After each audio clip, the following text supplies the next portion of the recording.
ஒவ்வொரு கிராமத்துக்கும் ஒரு கதை இருக்கும். ஆனா, இந்த கிராமத்துக்கு ஒரு ரகசியமே இருக்கு. அது யாரும் சொல்ல துணியாத ரகசியம். அந்த வீடு பத்திய ரகசியம். பயம், இருள், மரணம் இந்த 3மே அந்த வீட்ல கூடியிருக்கு. அப்படி என்ன நடந்துச்சு பார்க்கலாமா? ஹாய் குட்டீஸ்! இன்னைக்கு நம்ம பார்க்க போற கதை இருளடைந்த வீடு. பார்க்கலாமா? செங்காடுன்னு ஒரு கிராமம். அந்த கிராமத்தோட எல்லையில ஒரு பழைய வீடு இருந்துச்சு. அந்த வீட்டை பார்த்தாலே உடம்பெல்லாம் ரொம்ப நடுங்கும். அந்த வீட்டோட ஓடுகளெல்லாம் உடைஞ்சு சுவர்களெல்லாம் பிளந்து இருந்துச்சு. ஆனால் அந்த வீட்டுக்குள்ளே யாருமே போக துணிய மாட்டாங்க. ஏன் தெரியுமா? அந்த வீடு வெறும் வீடு இல்லை, அது ஒரு மர்மம். பல வருஷமாக அந்த வீட்டுக்குள்ளே யாருமே போகல. அங்கே இரவு நேரத்தில் ஒரு பெண்ணோட அழுகை, குழந்தையோட அழுகை, அப்புறம் திடீர்னு சத்தம் அப்படியெல்லாம் கேட்டுகிட்டே இருந்துச்சு. இதெல்லாம் அந்த கிராமத்தில் இருக்கிறவங்களுக்கு தெரியாத புதிராகவே இருந்துச்சு. அப்போது கிராமத்தில் வசிக்கிற ஒரு மூதாட்டி அங்கே இருக்க இளைஞனை பார்த்து, "பா, அந்த வீட்டுக்கு நீ போகாத, இரவு நேரத்தில் அங்கே ஒரே அழுக சத்தமாக கேட்குது, ஒரு பச்சை கலர் ஆவி அங்கே சுற்றிட்டு இருக்கு" அப்படின்னு சொல்கிறாங்க.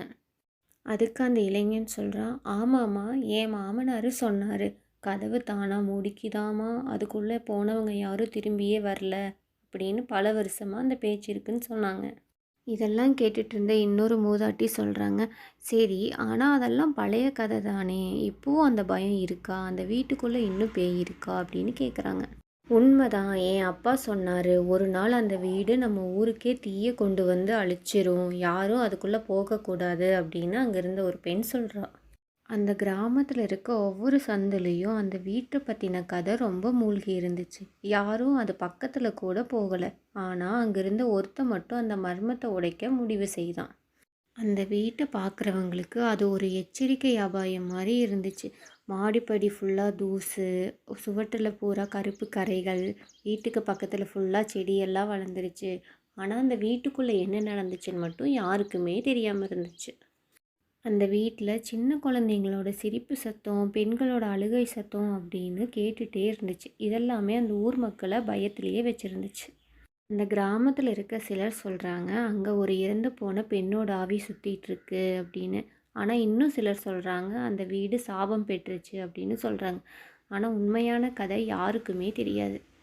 இப்படி போயிட்டுருக்கிற சமயத்தில் நகரத்தில் வாழ்ந்துட்டு இருந்த ஒரு இளைஞன் இந்த ஊருக்கு வரான். அவனோட பெயர் கார்த்திக்.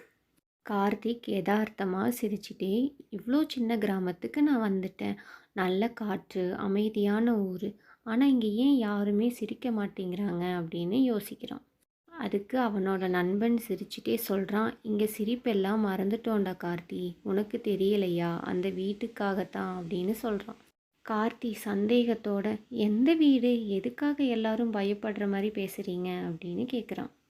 அவனோட நண்பன் மெதுவா, "அந்த பழைய வீடு, அதுக்குள்ளே போனவங்க யாரும் உயிரோடு திரும்பினதே இல்லை" அப்படின்னு சொல்கிறான். இதெல்லாம் கேட்ட கார்த்தி சிரிச்சிட்டே, "சரி, இதெல்லாம் பயமுறுத்துகிற கதை தான், நான் அந்த வீட்டுக்குள்ளே போய் பார்த்துட்டு வந்து உண்மையை தெரிய வைக்கிறேன்" அப்படின்னு சொல்கிறான்.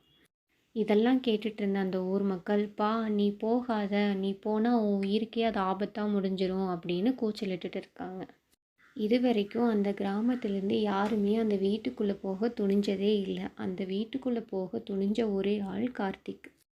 அவனுக்கு இன்னும் அதோட விளைவுகள் தெரியலை. அந்த வீட்டுக்குள்ளே போனால் அவன் வாழ்க்கையே புரட்டி போட்டுரும் அப்படின்னு எல்லாரும் பயப்படுறாங்க. அவன் அந்த வீட்டை நோக்கி எடுத்து வைக்கிற ஒவ்வொரு அடியும் மரணத்துக்கு சமமானது. அந்த மர்மமான வீட்டுக்குள்ளே கார்த்திக் காலடி எடுத்து வச்ச நொடியிலிருந்தே அவன் வாழ்க்கையே மாறப்போகுது. அது அவனுக்கு மர்மம் மட்டும் இல்லை, அவனுக்கு மரணத்தை கூட விளைவிக்கலாம். இந்த ஊர் மக்கள் நம்பிட்டு இருக்கிற மாதிரி அந்த வீட்டை பற்றின மர்மம் வெறும் கட்டுக்கதையா, இல்லை அது உண்மையா அப்படின்னு கார்த்திக் கண்டுபிடிச்சி சொல்லுவானா? வாங்க தொடர்ந்து பார்க்கலாம். இது வெறும் ஆரம்பம்தான். இந்த கதை இன்னும் முடியலை. இதை தொடர்ந்து பார்க்க நம்ம சேனலை சப்ஸ்கிரைப் பண்ணிடுங்க. அடுத்த பகுதியோடு நான் உங்களை நாளைக்கு வந்து பார்க்குறேன். பாய்.